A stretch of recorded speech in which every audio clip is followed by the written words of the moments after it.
paid for these pieces, even though he was really popular. The one author that really did become a millionaire from selling a book was Goethe. Goethe wrote a book called The Sufferings of Young Werther.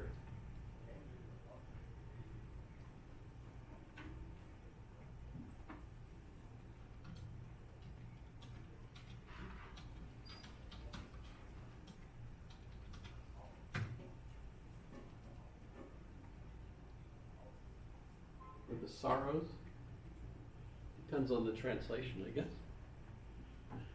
For Goethe, this young man grows up, he gets an education, which in German is Bildung, like you're building, right? And now this is not necessarily preparation for the ministry, but for the bureaucracy, right? So this young man basically is studying to be a lawyer, gets his degree and so on, but is faced with this question, what's the meaning of life? For him, the meaning of life is falling in love, and the woman he falls in love with is a married woman who is honest to her husband and basically refuses him. As a result, he commits suicide. It's another one of those examples of that wanderer in the mist painting, is that, this kind of young man at the time wondering what the meaning of life is for them, and not being able to find one, right? Because they don't believe in the traditional explanations for meaning, so you've got to find meaning on your own.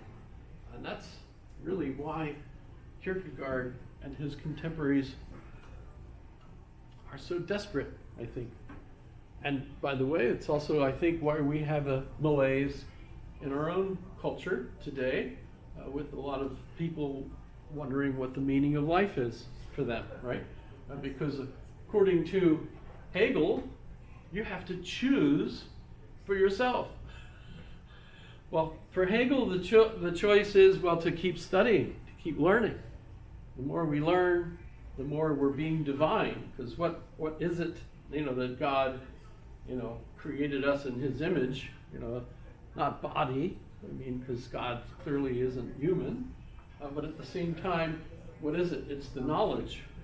The knowledge of the universe, the knowledge that structures the universe. And if you think of it, this is a very Christian thing. Science and religion are not in conflict. Why? Well, because what science agrees with is that the universe is understandable. Why is it understandable? It's because it was created by a mind that understood what it was doing. So there's a plan, there's a structure, a logical, reasonable structure of how the universe works. And thanks to God doing that, we, part of that universe, can reflect it. I think I mentioned, for Hegel, we're the ones that are self-aware, and as a result, the universe is self-aware because part of the universe is aware of itself. So there we are, right? Jesus was significant for Hegel. Maybe not because he was resurrected or anything, but because Jesus recognized, or at least his followers recognized, that Jesus was God. In other words, God became human. And at that point, it seems like God becomes self-aware. Literally, God becomes a self-consciousness once we, as the self-conscious humans that we are, think of ourselves as also divine, sons and daughters of God, right? We're divine, and we're self-aware. And when we're thinking about what God is, we think of Jesus as being divine. Jesus is self-aware, so God becomes self-aware, if he wasn't already, or she wasn't already. My favorite line is, when God created man, she was only joking. Because women are so much smarter. If God was anything like a consciousness, it had to be female, wouldn't it? ISIS, over the ISIS. Ishtar. A lot of great divinities in the past were female. Yes. Was there any philosophers that found was successful in finding meaning other than religion, or any that you know of? Well, remember my definition of religion is belief in a meta-narrative. Yeah. So I think of the definition of religion as that's where we get our meaning from. Mm. But that doesn't mean that it's a traditional religion. Yeah. The split between science and religion is usually because atheists feel like, well, but science has nothing to do with God. Well, but science evolved out of the monasteries becoming universities, becoming scientists, believing in the Christian worldview or the Muslim worldview, which is very similar in certain aspects, right? And as you put those together, you end up with the idea that God created us to name the animals. Right? I mean, that's in Genesis, right? Brought all the animals in front of Adam to see what he would call them. That's biology. We're the ones that do biology. We're the ones that can figure out the universe, right? And as a result, I don't think of the people that find meaning in life as necessarily being divorced from religion, right?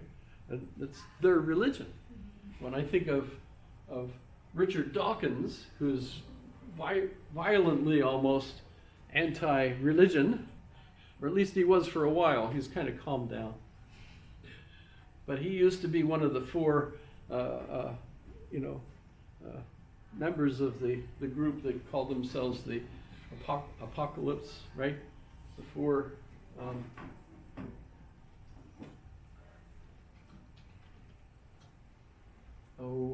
horsemen. But what we've got, Dawkins, Sam Harris, right? Dennett, etc. Christopher Hitchens, four horsemen. So who are the four horsemen? Here they are. Your life is your choice. Every decision you make shapes your future and takes you in a new direction.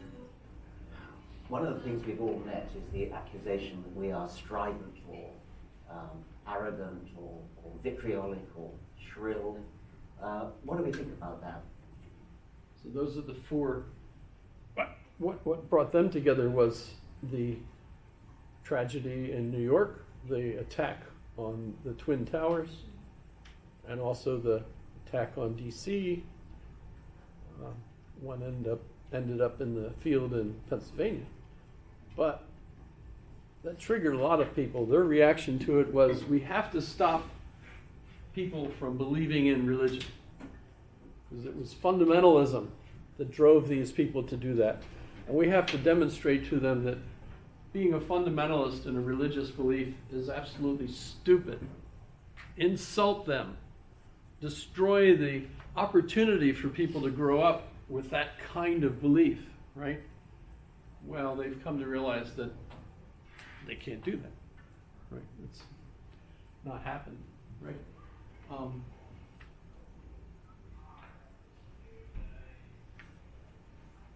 Instead, religion is flourishing even more, right? I think I mentioned the Fundamentalism Project by Martin Marty.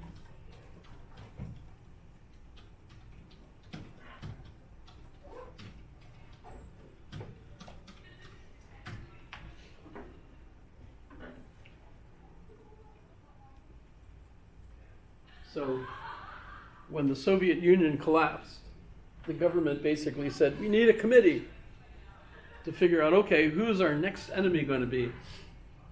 And they pulled this committee together, and they determined that the next enemies that the United States will have, will be fundamentalists. And not just foreign fundamentalists, but even local fundamentalists, right? And if you think about Waco and, and Osama bin Laden, things of that sort, you can see that this project was right. By the way, if you do try to carry these books around, notice that you can only carry one at once. I think there's 5 of them, and they're in the library, or at least they used to be, but I tried carrying 2 of them once across campus, and I couldn't manage it. It was too heavy. I had to, oh my God, I need a wagon or something, right? But they were really good articles about, and look at when the project began. I was catching up when it was already like volume 4 or something. So really good stuff. Fundamentalisms Observed is the first one. Fundamentalisms in Society, etc. Ooh. What's the quiz question for today? Anybody look it up?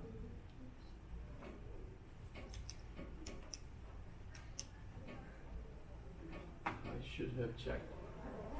That's 2 days in a row. I forgot to do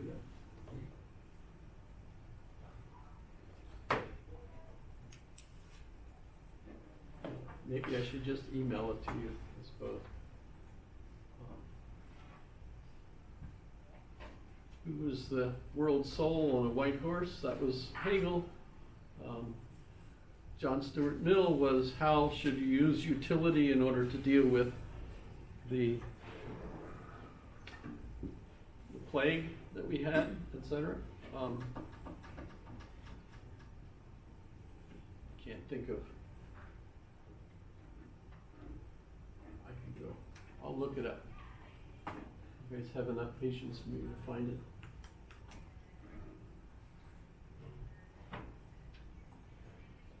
So many steps to get there.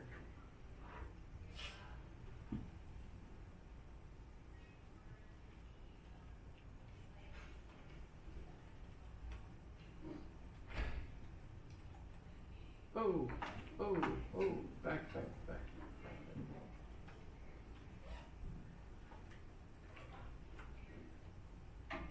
Oh, I got it. How do communism and socialism differ? I think is what it might be. Probably. I think that's the next class. Oh, then what do you think Kierkegaard means by night Yes. of fear and trembling? The night of fear and trembling. What does Kierkegaard mean by that?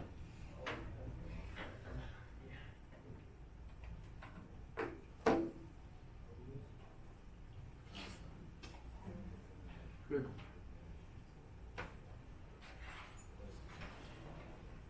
Here it is, yes. What do you think Kierkegaard means by the night? Notice it's K-N-I-G-H-T. I think for years I thought it was N-I-G-H-T, so I was wondering what's so bad of this particular night. And I was thinking, that's the night where you've been persuaded by Hegel to think that all of this stuff is meaningless. Crap. And you break out into a sweat. But no, the knight is the one who has to deal with that situation. So that's interesting. Night of fear and trouble. And so we'll move on to Karl Marx next time. He's the other response, European response to Hegel. Are you guys having fun? Nobody's feeling like they're depressed or anything. I mean, generally, or is there wipes or anything out here? I just There's something there. Is that a wipe? It says it's a wipe. It might be so old that it's dried out. You might have to dig. almost better. I spilled some fluid. Oh, thanks for cleaning it up. Yeah. I think Doge has fired all the maintenance people.